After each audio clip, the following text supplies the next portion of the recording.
그러므로 우리가 여러분의 소식을 들은 그날부터 우리도 여러분을 위하여 쉬지 않고 기도합니다.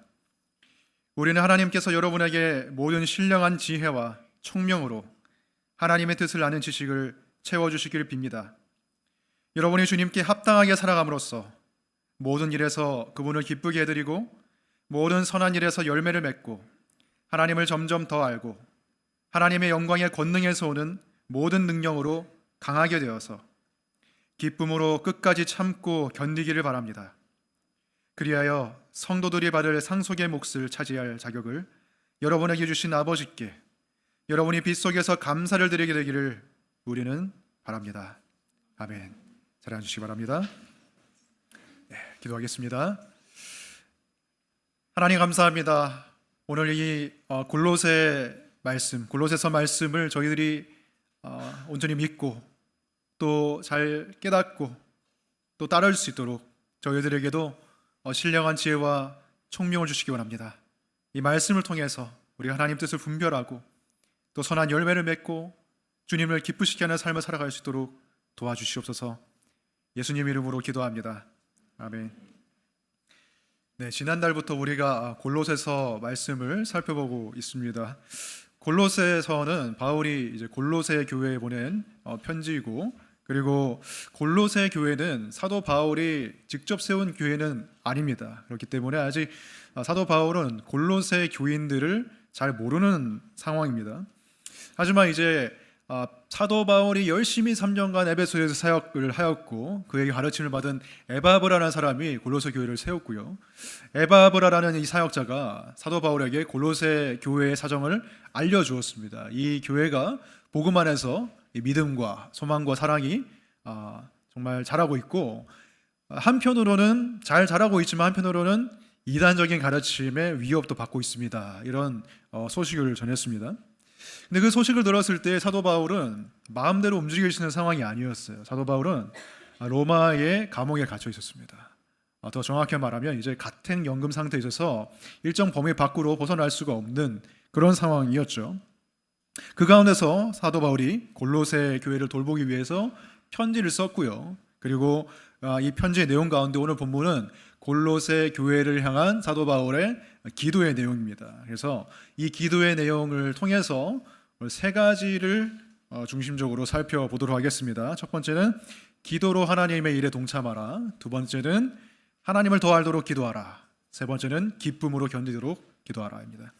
첫 번째로 기도로 하나님의 동참하라. 9절 말씀 보시면, 그러므로 우리가 여러분의 소식을 들은 그날부터 우리도 여러분을 위하여 쉬지 않고 기도합니다. 이 서두에 말씀드렸듯이 사도 바울은 지금 갇혀있는 상태입니다. 사도 바울이 감옥에 갇히기 전에는 어떤 사람이었습니까? 굉장히 활동적이고 열정적인 사람이었습니다. 가만히 있는 사람이 아니었어요. 이곳저곳 다니면서, 그냥 이곳저곳이 아니라 소아시아 전역과 유럽 전역을 휘젓고 다니면서 복음을 열심히 전파하는 사람인데, 이제 그는 좁은 새방에 갇혀서 정말 어떤 다른 사람의 시각으로 봤을 때는 아무것도 못할 것 같은 그런 상황에 놓여 있었어요. 근데 사도 바울은 나는 이제 갇혀있는 상태이기 때문에 아무것도 할 수 없어, 내가 뭘 할 수 있겠어, 이런 생각으로 그 안에 갇혀있지는 않았습니다. 오히려 사도 바울은 그 속에서도 자신이 할 수 있는 일을 열정적으로 했어요. 손님을 접견할 수가 있었습니다. 찾아오는 사람들에게 하나님 나라에 대해서 선포하고 복음의 비밀을 말하면서 담대하게 선교 활동을 이어나갔고, 그리고 자신이 몸으로 여러 군데 이제 갈 수는 없었지만 편지를 쓰면서 자신의 메시지를 에베소에게, 그리고 골로새에게, 빌립보에게 여러 군데 전달하면서 여전히 그는 선교 활동을 하고 있었던 것이고요. 그리고 이 골로새 교회에 대한 상황을 들었을 때 사도 바울은 당장이라도 그곳에 달려가고 싶었을 거예요. 새로 생겨난 이제 이 복음의 생명력이 잉태하고 있는, 움트고 있는 이 공동체에 달려가서 그들을 만나고 싶고 메시지를 전해주고 싶고 여러 가지 일들을 하고 싶었지만, 사도 바울은 한 가지 일을 하겠다고 마음먹고 실천하고 있었습니다. 무엇입니까? 이 9절 말씀에 나와 있듯이 소식을 들은 날부터 우리도 여러분을 위하여 쉬지 않고 기도합니다. 기도하는 일을 했다는 것이죠. 기도보다 효과적인 일이 없습니다. 우리는 이제 기도가 좀 비효율적이다 이런 생각을 가지고 있는 사람들이 많습니다. 왜냐하면 기도는 가만히 앉아서 하는 일이니까요. 우리가 손과 발로 몸으로 써서 하는 일이 아니기 때문에, 금방 효과가 나타나는 일이 아니기 때문에 뭔가 비효율적이다라는 생각을 무의식적으로 가지고 있지만, 다시 한번 생각해 보세요. 기도가 정말로 비효율적이고 기도가 정말로 효과가 없는 일입니까? 기도하지 않으면 우리는 그냥 사람이 할 수 있는 일을 열심히 우리 몸으로 할 뿐이에요. 근데 기도하면 우리가 할 수 없는 일을 하나님께서 하시게 되는 것입니다. 그래서 기도보다 효과적인 것은 없습니다. 우리가 할 수 있는 일만 하는 것은 그다지 효과적인 것은 아니에요.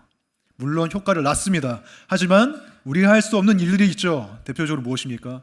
사람의 마음을 우리가 바꿀 수가 없어요. 영혼의 마음을 바꿀 수가 없어요. 그것을 하나님께서 하세요. 그래서 여러분이 아무리 복음을 열심히 전하고 설명을 하고 이래도 사람의 마음이 바뀌지 않는 경우가 많습니다. 하지만 기도로는 가능합니다. 하나님이 그 일을 하시기 때문이죠. 어떤 사람은 내가 교회를 위해서 무슨 일을 할 수 있겠어? 나는 여러 가지 제약이 많은데, 여러 가지 제한 상황이 많은데 라고 생각합니다. 나는 특별한 은사도 없는 것 같고, 나는 교회랑 거리도 너무 멀게 떨어져 살고 있고, 나는 시간이 많지 않고, 이런 여러 가지 제약들을 많이 생각하면서 내가 교회를 위해서 뭘 할 수 있겠어 라고 생각하는 사람들이 많습니다. 그러나 아무리 제약이 많더라도, 사도 바울처럼 갇혀있는 상황이라 할지라도 할 수 있는 게 무엇이죠? 기도예요.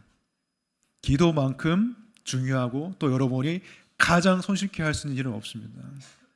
여러분이 우리 교회를 위해서, 그리고 성도들을 위해서, 그룹원들을 위해서, 목회자를 위해서, 가족을 위해서 할 수 있는 일, 가장 좋은 일이 기도예요. 때때로 기도가 많이 과소평가를 당합니다.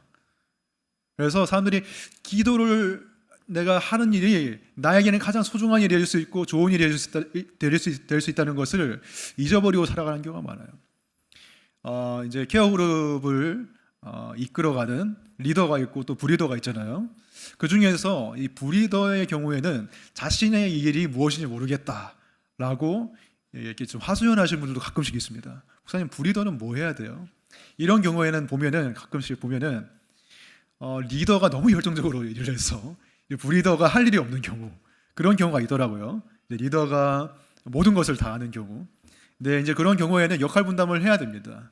한 주는 너가 인도하고, 한 주는 내가 인도할게. 한 주는 네가 일지를 쓰고, 그 다음 주는 내가 일지를 쓸게. 이 사람은 너가 좀 케어하고, 이 사람은 내가 좀 케어할게. 이런 식으로 역할 분담을 해야 되는데, 그 역할 분담, 내가 어떤 몸으로 하는 일, 내가 어떤 손과 발로 하는 일만이 아니라 할 수 있는 가장 좋은 일이 무엇이죠? 리더로서 기도하는 것이죠. 그룹원들을 위해서 기도하는 거예요. 부리더뿐만이 아니라 리더들도 가장 좋은 일은 그룹원들을 위해서 기도하는 것입니다. 여러분이 아무리 열심히 해도 그룹원들이 아무 성장이 없을 수도 있어요. 하지만 기도하는 가운데 진정한 성장과 변화가 주어지는 거예요. 하나님께서는 기도를 통해서 일하시죠. 하나님께서 왜 기도를 통해서 일하실까 한번 생각해 보신 적 없으십니까? 하나님 모든 걸 하실 수 있잖아요. 하나님은 그냥 말씀으로 다 창조하셨잖아요. 그렇죠? 빛이 있으라 하니까 빛이 생겼고, 말씀으로 하늘과 땅을 지으셨고, 온 우주를 창조하셨는데 하나님 못 하시는 일이 뭡니까? 근데 하나님 우리에게 기도하라고 하세요. 왜 그렇습니까? 하나님이 우리 아버지시기 때문이에요. 아버지의 마음을 아시는 분들이 있을 겁니다. 자녀가 뭘 못해요. 그냥 아직 어리기 때문에 제대로 할 수 있는 일이 없어요. 그럼에도 불구하고 아버지는 자신과 함께 자녀가 일하기를 원할 때가 있습니다. 뭔가 집안일을 할 때 자녀에게 그 일을 맡겨요. 왜? 같이 하고 싶고, 같이 함으로 인해서 기쁨과 보람을 느끼게 해주시고 싶고, 그리고 그것을 통해서 자녀가 자라기를 원하는 거예요. 하나님도 마찬가지입니다. 하나님 혼자서 다 하실 수 있어요. 하나님의 일, 하나님의 교회의 일 다 더 편하게 하실 수가 있어요. 근데 하나님이 왜 일도 못하고 열심도 부족하고 이런 사람들의 손을 빌려서 사람들을 참여시켜서 일하게 하시는가?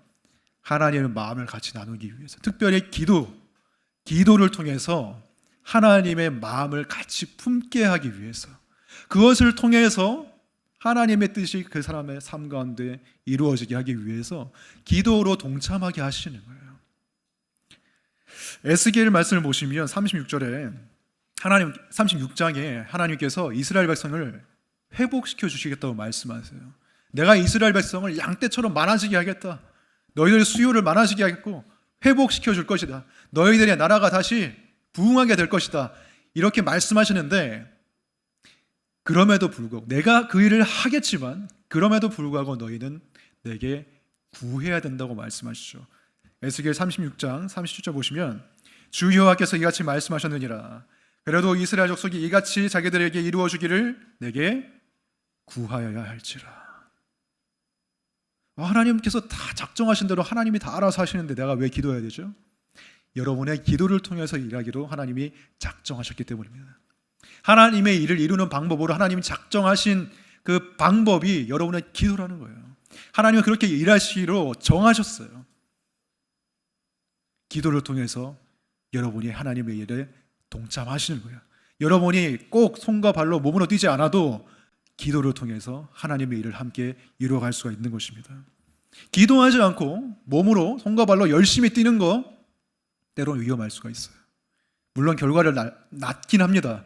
하지만 그 결과를 낳을 때 그것이 무의식적으로 내가 기도를 하지 않으면 내가 열심히 해서 된 것이구나라는 무의식적인 생각이 내 속에 스며들어요.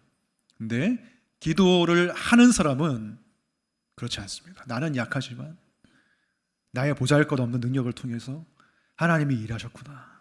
그것이 기도하는 사람의 마음이에요. 그 겸손이 기도하는 사람의 마음에 열매가 맺히는 것입니다. 그러면 우리가 무엇으로 어떻게 기도를 해야 되는가? 그것이 오늘 바로 본문의 말씀이에요. 이 본문의 말씀으로 우리가 기도를 하는 것이 참 좋습니다. 하나님께서 우리가 기도를 어떻게 해야 되는지 이미 성경 안에 다 가르쳐 주셨어요. 그렇죠? 시편 말씀은 거대한 기도의 모험집입니다. 그래서 시편 말씀으로 여러분이 기도할 때 기도가 깊어지고 다양해지고 넓어질 수가 있는데, 신약에서는 특별히 사도 바울이 자신의 기도문을 많이 남겨놨잖아요. 그래서 사도 바울의 기도를 통해서 우리가 기도를 배울 수가 있는 거예요. 여러분이 사람들의 기도 제목을 물어보고 케어그룹에서 기도 제목을 얻고, 근데 그 기도 제목의 많은 경우가 사실 좀 피상적일 때가 많습니다. 중요하지 않은 것은 아닌데, 예를 들면 제가 시험을 잘 보게 해주세요, 이사를 잘 가게 해주세요, 이런 기도를 이제 부탁을 하시는데 그 기도만 하지 마시고 사실 더 중요한 기도는 무엇입니까? 여기 나와 있는 기도예요.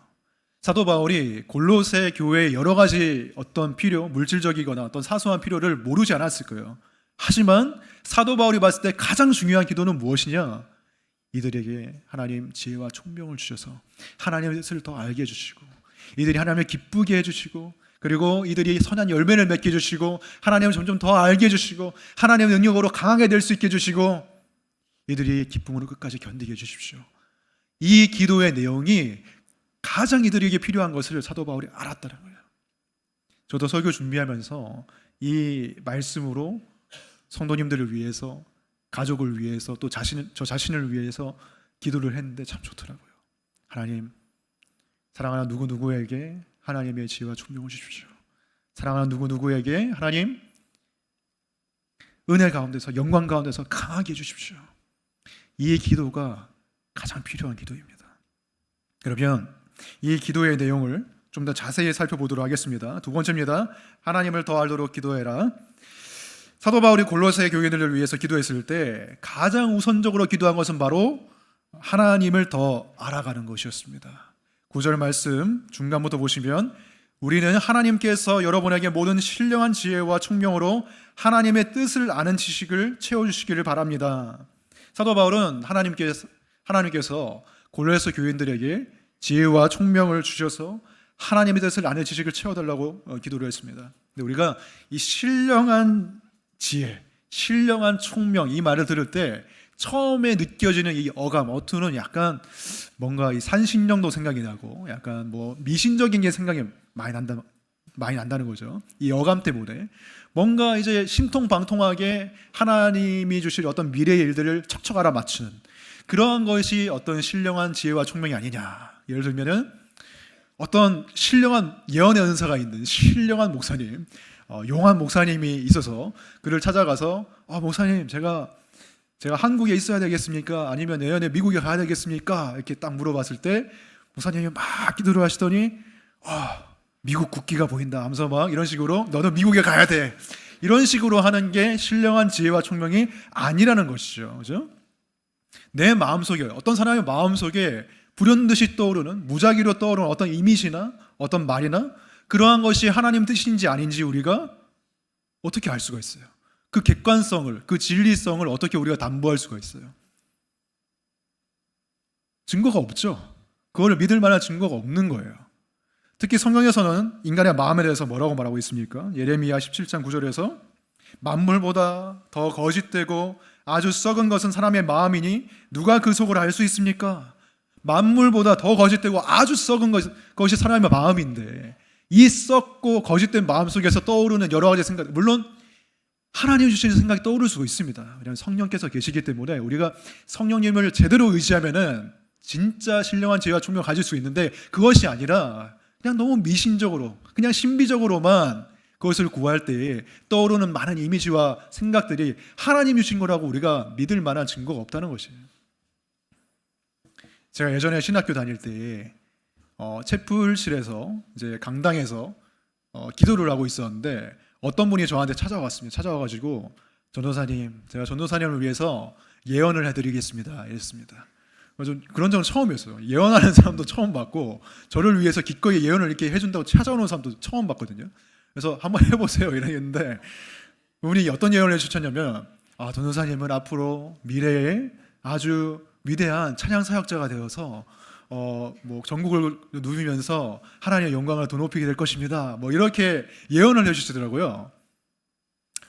기분은 좋았죠. 좋은 예언이니까. 근데 이제 지금 와서 생각해 보니까 그 예언이 그냥 그분의 마음에 떠오른 것이 아니었냐, 큰 어떤 객관성은 담보되지 못하는 그런 말이었던 것 같아요. 지금 보면은 제가 점점 노래 실력이 줄어들고 있거든요.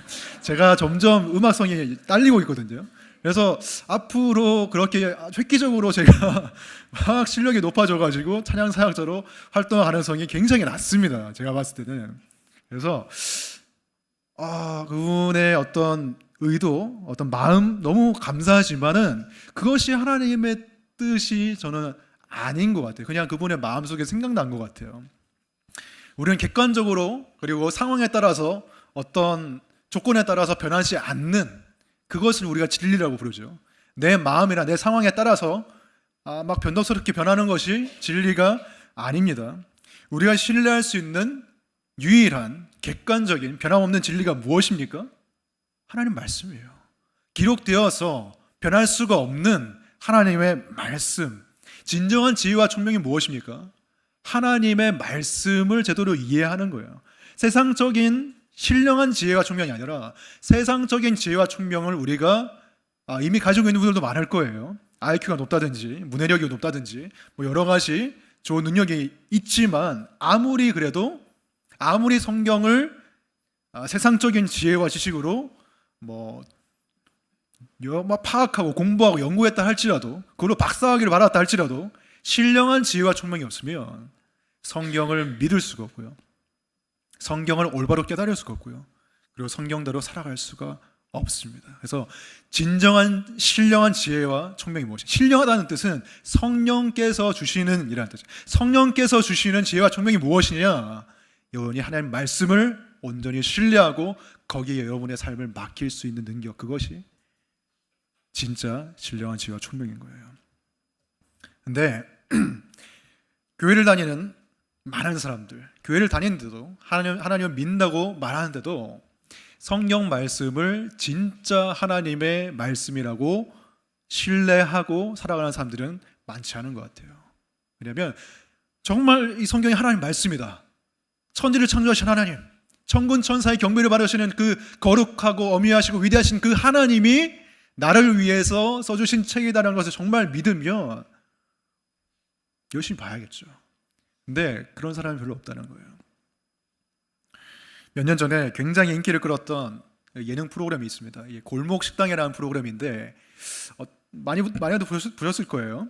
백종원이라는 유명한 그 요식업 사업가가 이 골목 상권에 죽어가는 어떤 식당을 찾아가서 그 식당을 살려주기 위해서 여러 가지 솔루션을 주고 지혜를 나눠주고 그런 프로그램이죠. 그래서 굉장히 인기를 끌었는데 이 골목 식당이 나중에는 사람들이 이렇게 불렀어요. 뒷목 식당이다. 왜냐하면 이 뒷목을 잡게 하는 사람들이 나오는 거예요. 소위 말하는 빌런들이 출연을 해가지고 백종원이 아무리 애정을 쏟아가지고 막 솔루션을 주고 지혜를 나눠줘도 그냥 앞에서는 야, 예, 그렇게 해보겠습니다 이렇게 하는데 나중에 다시 가보면은 하나도 안 지키고 있고 게으르게 그냥 원래 하던 대로 식당 운영하고 있고 위생도 별로 안 좋고 뭐 메뉴, 뭐 레시피 이런 것도 제대로 할 줄 모르고 이런 상황 속에 있는 거예요. 그 뭐 컨셉인지 모르겠지만 그 예능 프로그램을 봤을 때 백종원이 굉장한 애정을 가지고 하는 것을 보여주더라고요. 정말 진심을 담아가지고 그 사람이 잘 됐으면 좋겠다 이 마음을 가지고 막 지혜를 나눠주고 자신의 그 20년간의 노하우를 나눠주는데 거기에 출연한 사람들이 어떤 사람들은 그냥 콧방귀 끼면서 여전히 자기 지혜, 자기 하던 방식대로 살아가더란 말입니다. 그거 보면은 너무 이제 뒷목 잡는 거죠. 정말 한심한 거죠. 답답한 거죠. 왜 저렇게 하냐. 근데 영적으로 봤을 때는 그게 우리의 모습이라는 거예요. 하나님이 정말 우리를 향한 애정과 사랑을 가지고서 우리에게 알려주셨습니다. 자신의 지혜를 나누어 주셨어요. 그 누구도 알려줄 수 없는 지혜를 세상을 어떻게, 이 삶을 어떻게 가장 보람있고 의미있게 살 것이냐, 어떻게 구원을 받을 것이냐, 하나님이 지혜를 알려주셨어요. 근데 많은 사람들이 그 지혜를 무시하며 살아간다는 거예요. 그냥 앞에서는 예 하고 뒤에서는 자기 방식대로 살아가는 그 사장님처럼 살아간다는 거예요. 우리가 물론 우리가 하나님 말씀대로 살고 싶은 마음이 있죠, 그죠? 그래서 여러분들이 다 이곳에 모이셨죠. 그리고 설교를 듣고 있죠. 설교를 듣는 것 굉장히 좋은 일입니다. 그리고 어떤 분들은 한편의 설교를 통해서 그 삶이 변하기도 하고 거듭나기도 하고 인생의 획기적인 변화가 찾아오기도 하는데 근데 대부분의 사람들은 그런 경험을 아주 잠깐 하고 대부분의 남은 시간들은 습관적으로 주일에 와서 설교를 듣고 또 잊어버리고 이렇게 살아갑니다. 그러니까 설교를 듣는 것은 좋은 일이지만 한계가 있어요. 예를 들어서 제가 뭐 탁구를 배운다고 합시다. 탁구를 배우는데 설교를 듣는다는 것은 그냥 탁구를 영상으로만 배우는 거예요. 영상을 보고 탁구를 저렇게 치는구나. 나도 저렇게 쳐봐야지. 근데 엄청난 운동신경과 감각이 있지 않은 한 영상을 보고 한 번에 따라할 수 있는 사람은 별로 없어요. 예, 그런 사람들이 간혹 있지만 그런 사람들은 별로 없습니다. 거의 없습니다. 그럼 어떻게 하느냐? 이제 뭐 그룹 과외나 이런 데 나가는 거죠. 거기에 가면은 선생님이 자세도 잡아주고 이렇게 해보세요. 이게 부족합니다. 저렇게 해보세요. 조언도 해주시고 그리고 옆에서 같이 치는 사람들 보면서 나도 저렇게 해봐야지. 좀 이렇게 자극도 받고 그렇게 된다는 것이죠. 성경 공부가 바로 그런 거예요. 묵상반이나 성경 묵상반에 나가면은 이제 목사님이 알려주시고 그리고 개인적으로 조언도 해주시고 또 다른 사람들이 성경을 어떻게 묵상하고 해석하는지 들어보면서 나의 어떤 편협한 시각에서 벗어날 수가 있게 되는 거예요. 근데 제일 중요한 게 무엇입니까? 혼자서 연습하는 거죠, 그죠? 아무리 그렇게 해도 혼자서 연습 안 하면 아무 소용이 없죠. 실력이 안 들죠. 영적으로 봤을 때는 무엇입니까? 그것이 우리가 개인적으로 말씀 묵상하고 말씀대로 살아가는 거예요. 탁구를 열심히 연습해서 탁구 경기를 하는 것은 무엇입니까? 우리가 실제로 우리의 삶 속에서 말씀을 적용하며 살아가는 거예요. 치열하게 살아가는 그것이 어떻게 보면 경기하는 거예요. 영적인 전쟁을 치르는 것이에요. 탁구, 뭐 골프, 뭐 수영, 여러 가지 취미, 운동 열심히 하시죠, 그죠?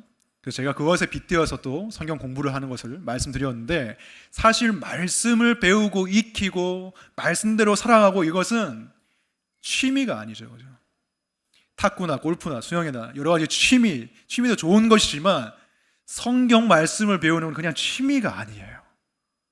취미에도 사람들이 열심히 시간을 쏟고 자신의 열정을 이게 불태우는데 사실 우리가 더 열심히 해야 되는 것은 무엇이에요? 성경 말씀을 배우는 거예요. 왜냐하면 더 가까운 비유를 들자면 성경 말씀은 그냥 취미가 아니라 성경 말씀을 배우는 것은 언어를 배우는 것입니다. 언어를 배우는 것과 마찬가지예요. 언어를 못하면 무슨 문제가 생깁니까? 살 수가 없어요.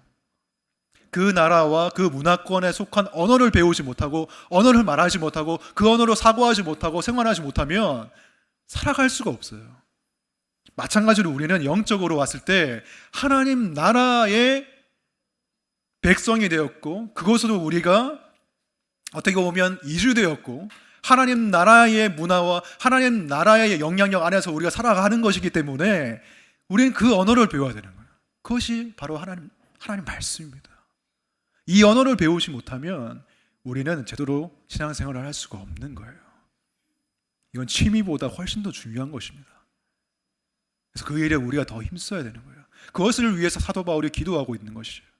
그래서 설교 듣는 것 좋습니다. 하지만 가능하면 성경 공부에 참여하시면 좋겠고, 정말 그것도 안 된다 그러면 우리 교회 영상 유튜브에 올라와 있는 거 좀 보시면서 성경을 알기를 더 힘쓰시길 바랍니다.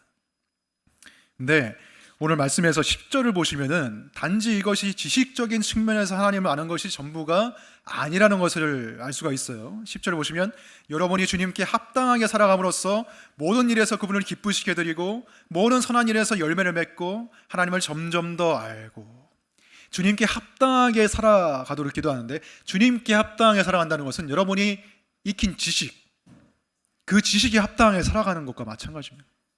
지식을 알았어요, 배웠어요, 그럼 그걸 살아가야 돼요. 합당하게, 그 지식에 합당하게. 그것이 말씀에 순종하는 것이고, 그것이 하나님을 기쁘시게 되는 일이고, 그것이 모든 선한 일에서 열매를 맺는 것이에요. 그리고 그 마지막에 뭐라고 나와 있습니까? 10절에 하나님을 점점 더 알고. 정보와 지식으로만 아는 하나님을 아는 것이 아니라 이 순종을 통해서 선한 열매를 맺고 하나님을 기쁘게 해드리는 이 순종을 통해서 하나님을 아는 것이 또 있다는 거예요. 이것은 알의 또 다른 차원입니다. 이 알미 어떻게 보면 더 중요한 것이에요. 아무리 지식을 많이 쌓아도 그 지식을 실천하지 못하면 아무 소용이 없는 거예요. 믿음의 조상 아브라함이 하나님을 알았습니다. 근데 그가 어떤 하나님을 알았죠? 아브라함이 여호와 이레의 하나님을 알았잖아요. 어떻게 알게 되었습니까? 성경 공부해서 알게 됐습니까? 그것이 아니라 하나님이 명령하셨죠. 너의 아들을 번제로 바쳐라. 아브라함은 이해가 안 됐습니다. 하나님이 주셔놓고, 하나님이 주셨고, 하나님이 그 아들을 통해서 모든 민족에게 복을 주시겠다고 약속을 하셨는데 그 아들을 바쳐라? 처음에 이해가 안 됐죠. 근데 아브라함이 믿었습니다. 하나님이 약속을 이루시는 분이라면 이 아들을 다시 살리실 것이다. 이 아들을 다시 살리실 것이다. 이 믿음으로 하나님의 말씀에 순종했어요. 그래서 아브라함이 모리아산에 가서 이삭을 죽이려고 할 때 하나님이 스탑, 그리고 예비하신 것을 보여주셨죠. 순양이 나무에 뿔이 걸려 있었습니다. 이것으로 번제를 바쳐라. 그래서 아브라함이 여호와 이레, 하나님은 준비하시는 하나님이시고 예비하시는 하나님이시구나 라는 것을 알게 됐어요. 이것을 우리가 어떻게 알게 됩니까? 여호와 이레 성경 공부 시간에 배운다고 알게 됩니까? 순종함으로 알게 되는 것이에요. 하나님은 정말로 내가 하나님 말씀에 순종하면 예비하시는 분이시구나, 이끄시는 분이시구나. 기도하라는 말씀 배웠어요. 기도 안 하면 몰라요. 하지만 기도하면 응답하시는 하나님을 우리가 알게 되는 거예요. 그래서 우리의 지식, 우리의 묵상, 이 모든 것이 순종으로 완성되도록 우리가 나아가야 되는 것입니다. 세 번째로 넘어가겠습니다. 세 번째로 기쁨으로 견디기를 기도해라. 기쁨으로 견디기를 기도하라. 사도 바울이 다음으로 이렇게 기도했습니다. 11절 보시면 하나님의 영광의 권능에서 오는 모든 능력으로 강하게 되어서 기쁨으로 끝까지 참고 견디기를 바랍니다. 사도 바울이 골로새 교인들이 기쁨으로 끝까지 참고 견디기를 기도했는데 구체적으로 무엇을 참고 견디는지는 그 대상에 안 나와 있어요. 아마도 제 생각에는 이 세상에서 살아가면서 겪는 모든 것, 모든 일, 모든 사람에 대해서 끝까지 참고 견뎌라. 이 세상이 끝날 때까지 끝까지 참고 견뎌라 라고 말하는 것 같습니다. 여러분은 여러분의 이 현재의 삶을 어떤 마음으로 견디고 계십니까? 어떤 드라마에서 이런 대사가 있었어요. 들으시면 아마 본문은 기억이 날 거예요. 들어보세요. 하루 24시간 중에 괜찮은 시간은 한두 시간 되나? 나머지는 다 견디는 시간. 하는 일 없이 지쳐. 그래도 소몰이 하듯이 어렵게 나를 끌고 가요. 가보자. 왜 살아야 하는지, 왜 그래야 하는지 사는 동안 단정하게 가보자. 그렇게 하루하루 어렵게 나를 끌고 가요. 이 대사가 수많은 사람들의 공감을 얻었습니다. 왜냐하면 정말 이렇게 살아가는 사람들이 많기 때문이죠. 어렵게 나를 끌고 가요. 소몰이 하듯이 그냥 눈 뜨면 아침에 퇴사하고 싶다 이런 마음으로 그냥 어렵게 소를 끌고 가듯이 나를 끌고 가서 소처럼 기계처럼 일하다가 집에 와가지고 또 그냥 이제 스마트폰 보는데 스마트폰에서 이제 여러 가지 막 정보들이 막 쏟아지니까 거기서 막 정신을 또 못 차리다가 또 자다가 일어나서 또 하고 이런 식으로 하루하루 힘겹게 자신의 삶을 끌고 나가는 사람들이 많다는 거예요. 왜 사냐고 물어보면 그냥 웃죠. 죽지 못해 살죠. 이런 사람들이 많다는 것입니다. 근데 여러분, 현대인들이 더 힘든 건 맞아요. 제 생각에 현대인들이 더 힘들 것 같은데 고대인들도 힘들기는 마찬가지였습니다.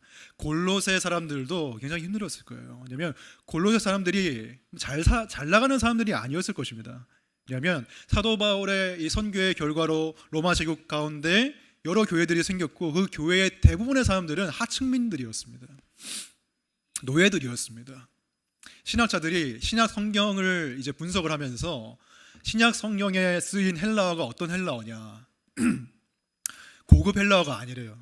그러니까 소크라테스, 플라톤 이런 사람들이 썼던 에틱 헬라어라고 그런 고급 헬라어가 아니라 하층민들이 썼던 서민들이 썼던 코인의 헬라어로 신약 성경이 기록되었다고 말합니다. 왜냐하면 그 사람들이 그 하층민들 서민들이 신약 성경을 읽어야 되니까 신약 성경은 아주 어려운 고급스러운 그런 헬라어가 아니라 누구나 알아들을 수 있는 쉬운 용어로 기록되었다는 거예요. 물론 번역을 하면서 좀 어려울 수도 있겠지만 그 사람들은 쉽게 이해할 수 있는 언어로 쓰였다는 것이에요. 대부분의 사람들이 힘겨운 삶을 살고 있었습니다. 많은 사람들이 노예였습니다. 노예의 삶에 무슨 큰 희망과 보람과 의미가 있겠어요. 그냥 하루하루 사는 것이. 그냥 주인이 시키는 일을 하는 거죠. 소처럼 일하는 거죠. 밥하고 빨래하고 청소하고 하는 거죠. 때로는 주인한테 억울한 일도 당하면서 화도 나고 서름도 당하면서 힘겹게 살아가는 것이 그들의 삶이었을 거예요. 힘겹게 살아가고 있는데 이들이 사실 예수님을 믿음으로 인하여서 세상적으로는 더 큰 힘듦에 처하게 됐을 것입니다. 왜냐하면 그 당시에는 우상 숭배의 문화가 모든 도시에 퍼져 있었어요. 우상 숭배를 안 하는 사람이 없었습니다. 다 종교적인 사람들이고 다 우상을 섬기는 사람들이고 어떤 상인 조합에 가입하려면 우상 숭배해야 되고 지역의 아주 중요한 위치에는 다 신전이 자리에 잡고 있고 우상 숭배하지 않으면 집단 따돌림 당하고 이러한 것이 그들의 문화였기 때문에 기독교인이 돼서 나는 우상 숭배 안 할래요? 그건 사회적으로 제대로 살아갈 수가 없는 거예요. 힘겨운 삶을 사는 거예요. 외톨이 같은 삶을 사는 것입니다.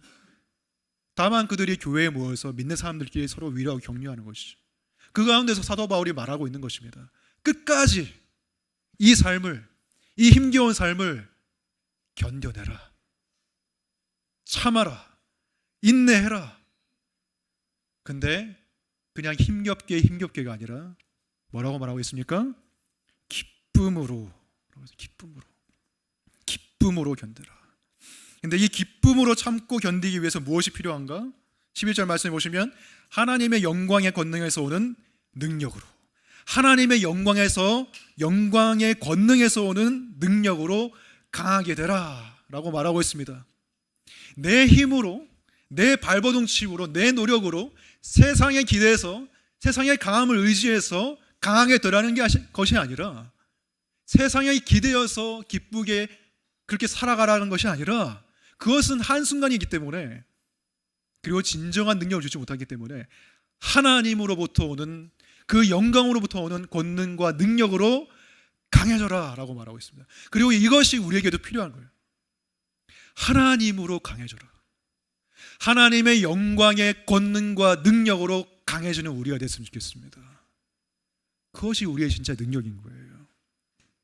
그러면 그 권능과 능력이라는 것이 구체적으로 무엇과 연관되어 있나? 12절 보시면 그리하여 성도들이 받을 성속의 몫을 차지해야 할 자격을 여러분에게 주신 아버지께 여러분의 빚 속에서 감사를 드리게 되기를 우리는 바랍니다. 이 말씀 보시면 하나님 아버지께서 우리에게 상속의 몫을 차지할 자격을 주셨다라고 말하는데 이 상속이라는 단어는 이 원래 구약 성경에서 빌려온 단어입니다. 구약 성경에서 이스라엘 백성이 무엇을 상속했습니까? 땅을 상속했죠. 가나안 땅을 지파별로 가문별로 상속해서 그들이 상속의 몫을 가지게 됐습니다. 옛 언약에서는 사람들이 가나안 땅을 상속받았어요. 근데 새 언약에서 신약 백성들은 무엇을 상속받습니까? 심령에 가난한 자는 복이 있나니 천국이 그들의 것이며, 천국을 상속받아요. 어떤 분은 아쉬워할지 모르겠어요. 땅을 주셨으면 좋겠는데, 근데 여러분, 천국이 더 좋은 것입니다. 땅 한 평, 두 평 받는 것보다 천국이 훨씬 더 좋은 것입니다. 그것을 우리에게 하나님께서 상속하셨고 우리는 상속자가 되었다고 사도 바울이 말하고 있고, 그것이 우리의 기쁨과 능력의 근원이라고 말을 하고 있는 거예요. 그것 때문에, 그 희망 때문에 우리가 그냥 힘겹게가 아니라 기쁨으로 끝까지 참고 견딜 수 있다고 사도 바울이 말하는 것입니다. 몇 년 전에 미국에서 어떠한 그 포커 선수 2명이 내기를 냈어요. 그러니까 포커 선수들은 정신력에 대한 관심이 많은 것 같아요. 인간의 정신력의 한계가 무엇인가? 포커를 하면 정신력이 필요하잖아요. 포커 페이스, 그죠? 정신력으로 하는 건데, 인간의 정신력이 어디까지가 한계인가 내기를 했어요. 그래서 실험을 했습니다. 인간이 아무 빛도 안 보이고 완전한 어둠 속에서 소리도 다 차단된 상황 속에서 한 달을 버틸 수 있냐, 인간이 내기를 했고 실험을 했어요. 그리고 그 실험에 직접 그 리치 알라티라는 사람이 참여를 했습니다. 한 달을 살았어요. 근데 그 조건이 굉장히 악조건이죠, 그죠?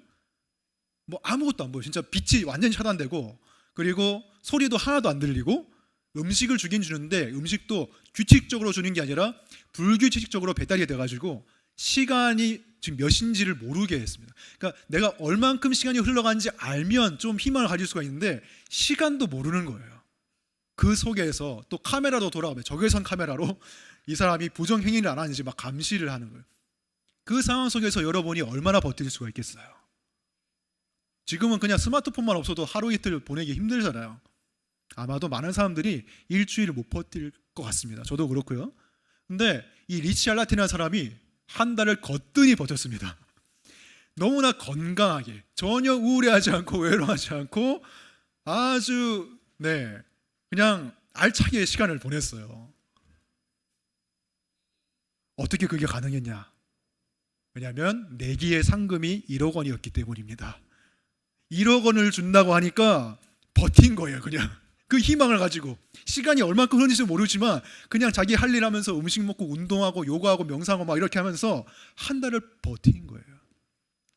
10만 원 준다고 했으면 못 버텼을 거예요. 10만 원 줬으면 하루 이틀 하다 때려칠래 이렇게 했을 텐데 1억 준다고 하니까 1억 이렇게 막 생각하면서 열심히 그냥 끝까지 버틴 거예요. 여러분, 우리의 삶이 암흑 것 같죠? 그렇죠? 어둡죠? 뭐 보이지가 않을 때가 많습니다. 힘겹습니다. 근데 우리한테는 1억보다 더 소중한 것이 상속된다고 말씀하고 있죠. 우리는 천국을 상속받을 자라고 하나님께서 말씀하시잖아요. 이거는 돈으로 환산할 수가 없는 거예요. 환산 자체가 불가능합니다. 얼마나 좋은 곳인지 인간의 언어로 설명을 할 수가 없기 때문에 요한계시록이나 뭐 이런 것에 보면은 다 비유적으로밖에 설명이 안 돼 있어요. 우리의 언어로는 표현을 할 수가 없기 때문에. 여러분, 이 세상에서 죄가 다 사라졌다고 생각해 보세요. 상상이 됩니까? 그렇죠? 나 자신이 죄가 없는 사람이 된다고 생각해 보세요. 상상이 됩니까? 더 이상 늙지 않고 괴롭지 않고 고통이 없는 그 세상이 상상이 됩니까? 상상을 할 수는 있지만 정확히는 우리가 알 수가 없어요. 그 정도로 좋은 것이 천국이고 그것이 우리에게 약속되어 있기 때문에 우리는 희망을 품고 어두운 세상을, 망가진 세상을 하루하루 살아갈 수가 있는 거예요. 이 세상에서는 뭐 1억 주고 10억 주고 100억 주고 하지만 해결이 안 됩니다. 무엇이 해결이 안 됩니까? 허무가 해결이 안 되잖아요. 인생의 허무가 해결이 안 돼요. 근데 천국에서는 허무라는 것이 없습니다. 허무한 마음이란 것 자체가 없습니다. 왜냐하면 하나님의 무한한 은혜와 사랑이 우리의 무한한 갈망을 채우고 있기 때문에. 여러분이 이 세상에서 허무를 느끼죠. 근데 왜 허무를 느낍니까? 허물을 채워줄 곳이 우리를 기다리고 있기 때문입니다. 그 희망이 우리에게 있는 것이죠. 많은 크리스천들이 그런데 천국이 없는 것처럼 살아갑니다. 천국에 있다는 것을 배웠지만 평상시 삶에서는 그냥 모든 것이 끝나고 10만 원만 받는 사람처럼 살아간다는 거예요. 삶의 기쁨이 없어요. 근데 성령께서 눈을 뜨게 해주시고 천국을 정말 소망하게 해주시고 바라보게 해주시면 사도 바울처럼 고백하게 되겠죠. 로마서 8장 18절을 보시면 생각하건대 현재의 고난은 장차 우리에게 나타날 영광과 비교할 수 없도다. 현재가 고난스럽습니다. 어렵습니다. 하지만 장차 나타날 영광이 무엇인지 사도 바울은 알았어요. 사도 바울은 삼층천에 갔다 온 사람이에요. 갔다 온 사람으로서 말하고 있는 거예요. 그 영광은 현재의 고난과 비교할 수가 없다. 힘들죠. 어마무시한 고난 가운데 있는 사람들이 있겠죠. 분명히 있을 것입니다. 그런데 그 영광에 비교하면 지금의 고난은 다 녹아 없어질 것이라는 거예요. 여러분이 만약에 지금 하고 있는 일이 있잖아요. 여러분이 직장이나 일터 그리고 뭐 가정에서 하고 있는 일이 있는데 그 일을 똑같이 하면서 그 보수로 월 1억씩 준다. 연봉이 아니라 월 1억씩 준다라고 하면 여러분 어떤 마음이 들겠어요? 그냥 200만 원 준다 이러면 내가 이거 벌어가지고 뭐 집도 어차피 못 사는데 그냥 뭐 대충 일하지 뭐 이런 식으로 우리가 할 텐데 1억 준다 하면 어떻게 하겠어요? 막 찬양 부르면서 막 그죠? 콧노래 부르면서 1억을 받아. 지금 내가 현재 겪는 이 고난은 장차 나타날 1억에 비하면 아무것도 아니도다 하면서 막 이렇게 막 신나게 일할 거잖아요. 그죠? 근데 우리는 마치 10만 원 받을 사람처럼 살아가고 있는 거예요. 말씀에서 약속을 하고 있습니다. 우리가 잊어버릴 때가 많지만 다시 이 말씀을 보면서 우리가 기억하는 거예요. 우리가 천국을 상속할 사람들이구나. 나에게 그것이 약속되어 있구나. 그 희망을 우리 다시 떠올리면서 기쁨으로 견딜 수 있는 능력이 주어지는 것이에요. 그래서 다시 12절을 보시면 그리하여 성도들이 받을 상속의 몫을 차지할 자격을 여러분에게 주신 아버지께 여러분의 빚 속에서 감사를 드리게 되기를 우리는 바랍니다. 하나님이 우리에게 자격을 주셨대요. 상속자의 자격을 주셨대요.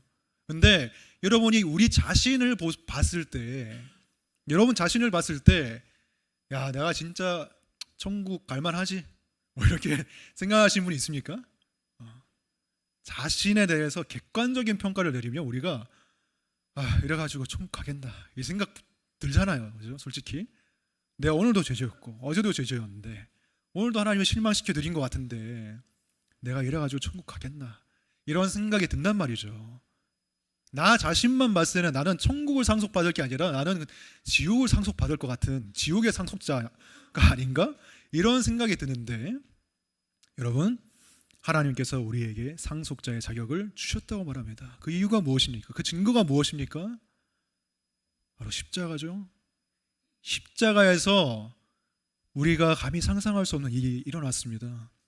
우리에게 상속자의 자격을 주시고 그리고 지옥의 어두움이 아니라 천국의 빛을 주시기 위해서 예수께서 어떤 일을 행하셨고 어떤 결과를 바르셨는가? 마가복음을 보시면 15장 33절에 난 12시가 되었을 때 어둠이 온 땅을 덮어서 오후 3시까지 계속되었다. 3시에 예수께서 큰 소리로 부르짖으셨다. 엘로이 엘로이 레마 사박다니. 그것은 번역하면 나의 하나님 나의 하나님 어찌해 나를 버리셨습니까? 우리가 빛 가운데서 천국의 영광의 빛 가운데서 감사할 수 있게 하시기 위해서 빛이신 예수님께서 어둠 가운데 삼킴당하셨고 우리가 천국의 상속자가 되게 하기 위해서 진정한 천국의 주인이시고 상속자이신 예수님께서 아들의 지위를 박탈당하셨습니다. 그것이 십자가에서 일어난 일이에요. 그리고 그것은 역사적으로 분명히 일어난 일입니다. 확실히 일어난 일입니다. 영적으로도 예수 그리스도께서 이루신 그 모든 일이 우리에게 주어진 것은 확실한 일입니다. 그 십자가의 사건이 확실한 만큼 우리의 상속자됨도 확실한 것입니다. 그래서 우리는 희망이 있는 거예요. 다른 것이 우리의 희망이 아니라 십자가가 희망이고 그로 인해서 이루어진 천국의 상속권, 그것이 우리의 희망인 것입니다. 대한민국이 많은 사람들이 희망이 없다고 말합니다. 희망이 없는 듯이 보인다. 희망이 없는 나라다. 왜? 희망이 없으면 사람들은 자녀를 낳지 않습니다. 희망이 없으면 삶을 포기합니다. 가장 낮은 출산율, 가장 높은 자살률을 기록하는 것이 지금 대한민국의 현실인데, 그 속에서 우리도 살아가면서 그냥 똑같이 살아가게 될 수가 있어요. 똑같이 희망 없이 죽지 못해 살지, 그냥 힘겹게 어렵게만 자신을 소몰이 하듯이 끌고 가면서 그렇게 우리도 살아갈 수가 있지만, 때로는 그런 날도 있겠지만, 우리에게 주어진 것은 천국의 희망이에요.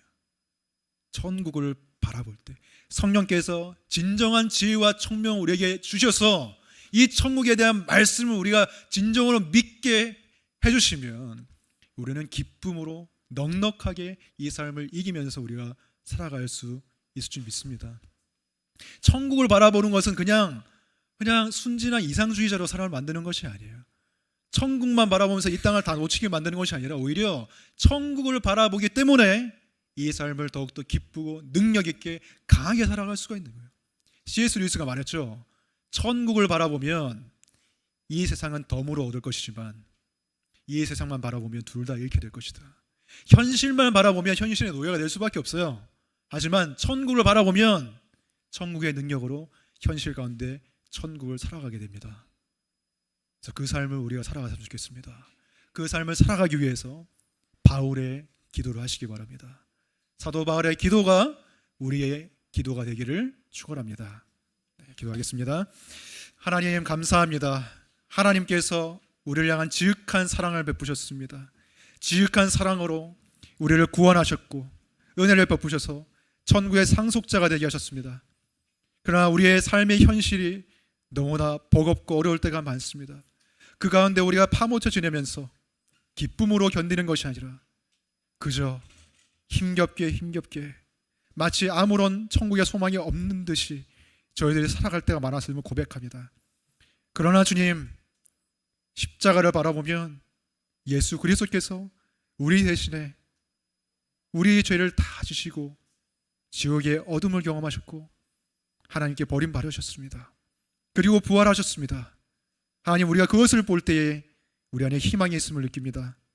하나님, 예수 그리스도만큼 영광스러운 지위가, 그 상속자의 지위가 우리에게 주어졌음을 저희가 믿게 해주시옵소서.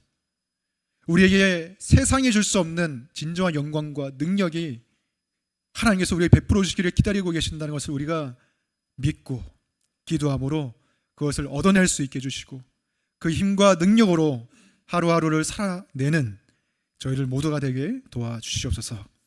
예수님 이름으로 기도합니다. 아멘.